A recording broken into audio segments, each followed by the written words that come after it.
Oke, assalamualaikum warahmatullahi wabarakatuh, teman-teman sekalian. Alhamdulillah kita bisa ketemu lagi ya di channel saya.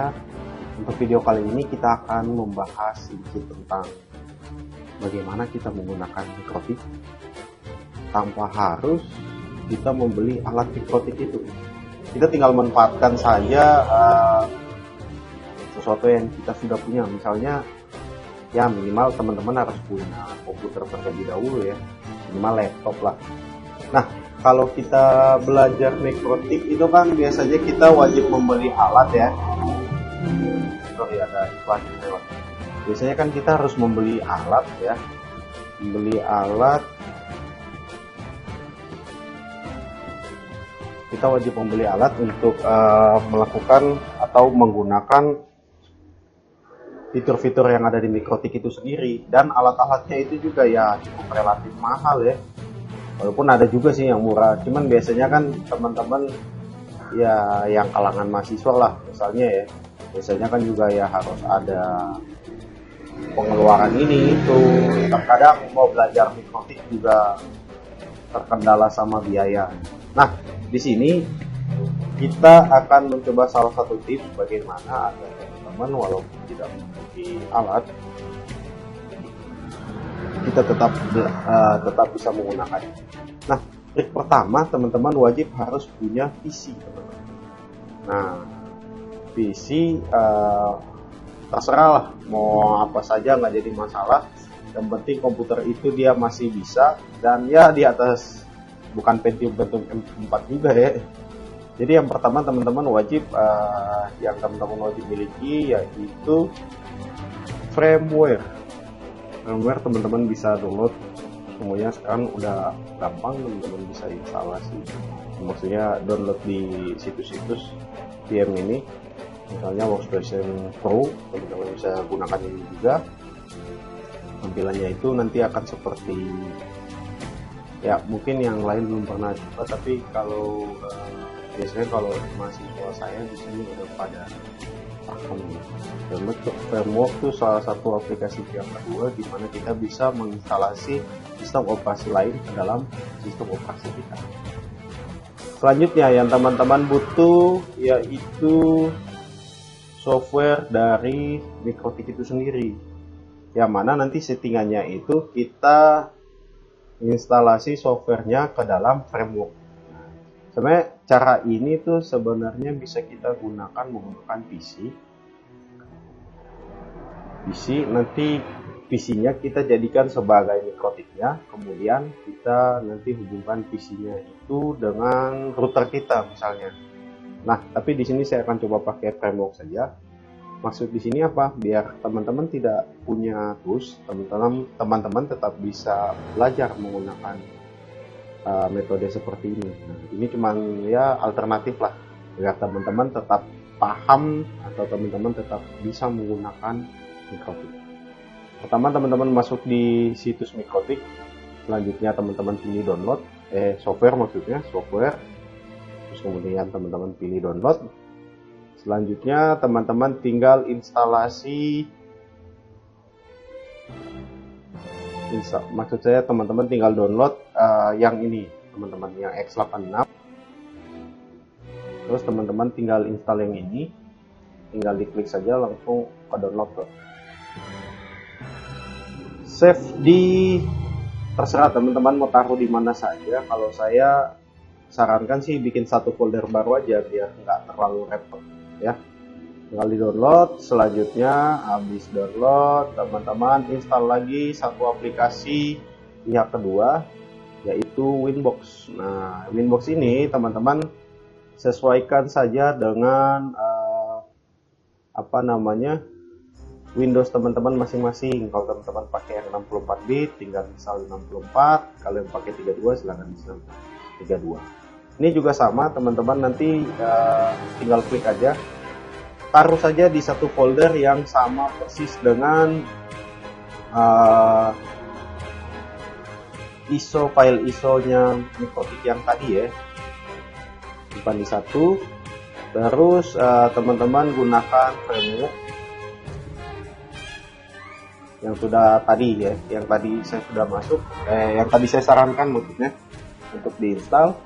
Selanjutnya pas sampai di sini teman-teman tinggal create new virtual machine.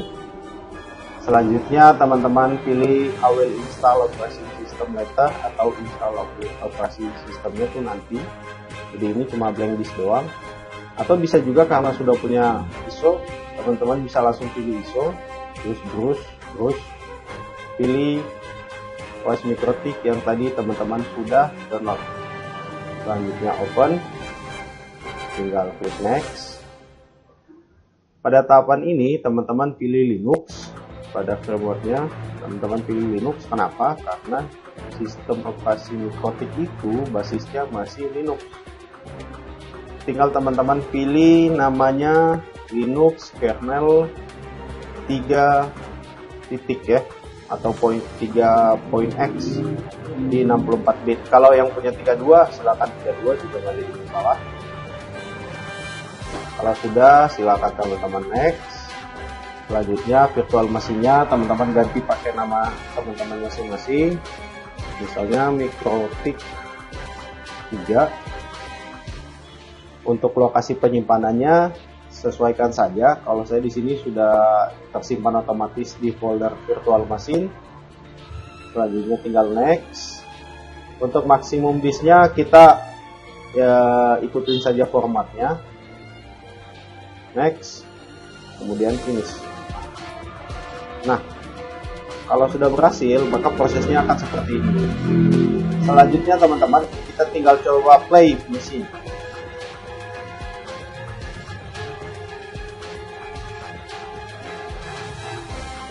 Kenapa saya menggunakan framework? Karena itu tidak perlu lagi menghubungkan. Biasanya kalau kita bikin kita bikin MikroTik menggunakan PC, biasanya kita wajib ada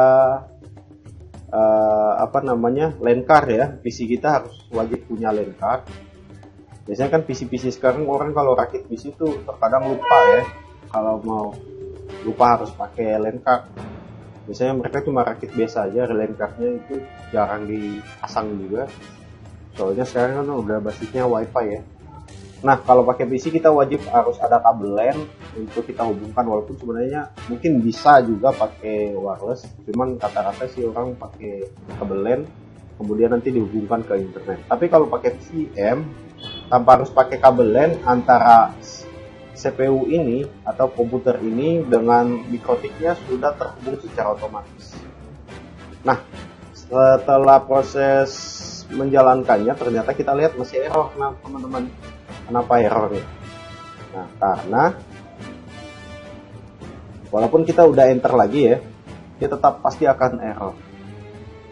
Karena teman-teman itu terletak pada file sistemnya atau harddisknya harus diganti file sistemnya menjadi IDE.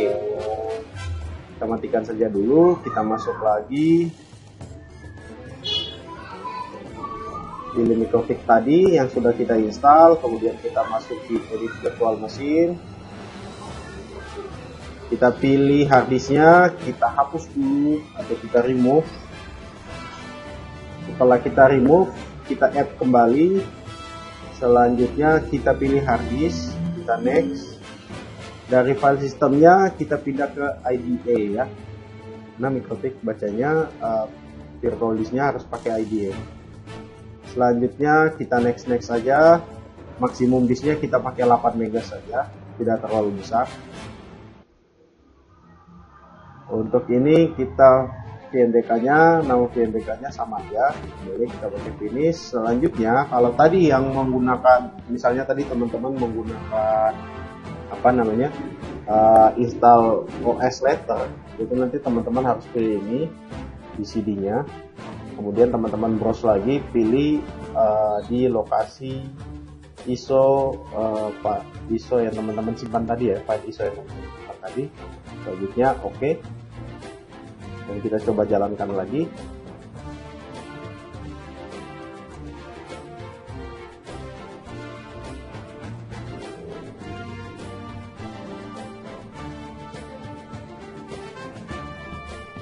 Nah, sekarang sudah berhasil. Kalau sudah berhasil dia pasti langsung muncul seperti ini. Nah, di sini ada beberapa fitur yang bisa teman-teman pilih, baik dari routing, NTP, security, UPS, user management, wireless, kemudian ada hotspot, IP kelas 6, KVM, LCD, LoRa, dan lain-lain ya. Ada DHCP dan segala macam. Teman-teman bisa pilih sesuai dengan keinginan teman-teman masing-masing. Tapi di sini saya sarankan karena kita untuk belajar, kita pakai semuanya saja. Tekan di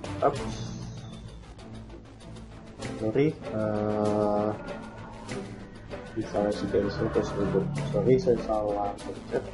Kita kembali lagi. Nah, oke, kita kembali lagi proses instalasinya.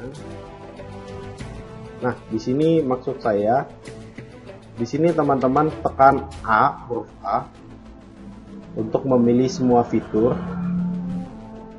Setelah sudah, tekan huruf I di keyboard teman-teman masing-masing, atau maksudnya install ya. Kalau A itu all, terus di install. Kalau teman-teman pengen pilih salah satunya, teman-teman bisa menggunakan panah, tanda panah dengan menggunakan huruf P dan huruf R. Nah, itu untuk menggunakan arrow-nya atau tanda panahnya ya. Tapi di sini saya sarankan atau rekomendasikan kita pilih saja semuanya dulu. Setelah itu kita lakukan proses instalasi dengan ketikan I. Nanti ada notifikasinya. Tekan saja Y. Terus untuk melanjutkan kita tekan Y lagi dan proses instalasi akan berjalan.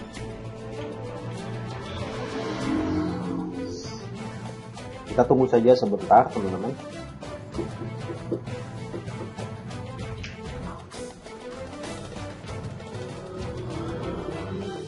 Tunggu sampai prosesnya berakhir. Selanjutnya kita tekan enter dan nanti dia akan masuk ke loading system.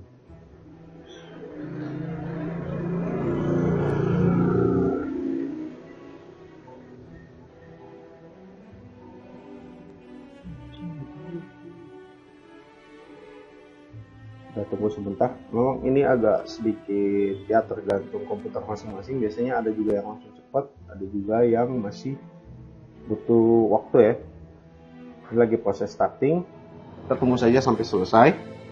Kemudian pada selanjutnya dia masuk di proses login. Di sini login kita pakai login default aja ya. Kalau di Mikrotik tuh biasanya defaultnya adalah admin. Kemudian passwordnya masih kosong. Nanti ketika sudah masuk baru bisa kita rubah lagi ya. Silakan masuk enter saja. Dia masuk di Mikrotiknya. Ini lisensinya, tekan key aja. Selanjutnya tekan enter. Nah, kalau sudah modelnya seperti ini, berarti kita sudah berhasil masuk ya teman-teman. Sebenarnya tanpa pakai Winbox juga, kita sudah bisa melakukan konfigurasi Mikrotik menggunakan CLI ini juga sudah bisa, tapi pada kali ini saya akan menggunakan aplikasi pihak kedua agar tampilan Mikrotiknya tidak gitu-gitu aja ya. Kita menggunakan Winbox yang tadi. Jadi gambarannya tuh maksudnya gini. Ini Mikrotik kita udah jadi nih. Ini anggap aja ini alat kita nih, udah ada nih. Tinggal sekarang kita menghubungkannya dengan komputer kita. Maksudnya komputer kita itu untuk mengakses administrasinya. Kita juga bisa melakukan develop di situ ya, atau konfigurasinya ke komputer kita ya. Nah, sekarang yang kita butuhkan adalah file Winbox yang tadi sudah kita download ya. Nah, jika udah masuk, sekarang udah masuk, Winbox-nya pasti langsung mendeteksi apakah ada Mikrotik yang terhubung pada komputer kita. Di sini sudah terdeteksi. Ini Mac yang ada, ya, Mac yang dibuat oleh Mikrotik kita. Otomatis kita harus memilih Mac yang sesuai dengan komputer kita. Nah, di sini Mac kita. Selanjutnya setelah Mac-nya sudah terbaca, kita tinggal langsung connect aja. Nah, kalau sudah berhasil, maka dia akan langsung masuk ke Mikrotik. sekarang kita sudah punya Mikrotik tanpa harus kita beli alatnya. Sampai di sini teman-teman bisa silakan mengeksplor apa yang bisa teman-teman lakukan. Sampai di sini dulu video saya. Nanti kita akan lanjut lagi di video selanjutnya untuk konfigurasi Mikrotik lebih lanjut. Di video selanjutnya nanti insya Allah kita akan bahas bagaimana kita melakukan konfigurasi baik secara user management, backend management, dan lain-lainnya. Banyak hal bisa kita gali di sini, dan ketika teman-teman sudah bikin ini, misalnya sudah konfigurasi, file konfigurasinya teman-teman bisa simpan, di save, dan nanti bisa digunakan di Mikrotik lain. Misalnya teman-teman bisa load kembali, tapi dengan catatan teman-teman wajib menyamakan konfigurasi dengan komputer itu, misalnya di komputer lain ya. Dan bahkan kalau teman-teman di kantor atau di rumah atau di tempat kerja atau di kampus lah punya file konfigurasinya, teman-teman bisa upload load di sini, terus bisa di edit lah atau diperbaiki lagi lah, bisa pengen perbaiki lagi. Ya, sampai di sini dulu. Kita akan bahas lagi di video selanjutnya. Wabillahi taufiq wal hidayah. Assalamualaikum warahmatullahi wabarakatuh.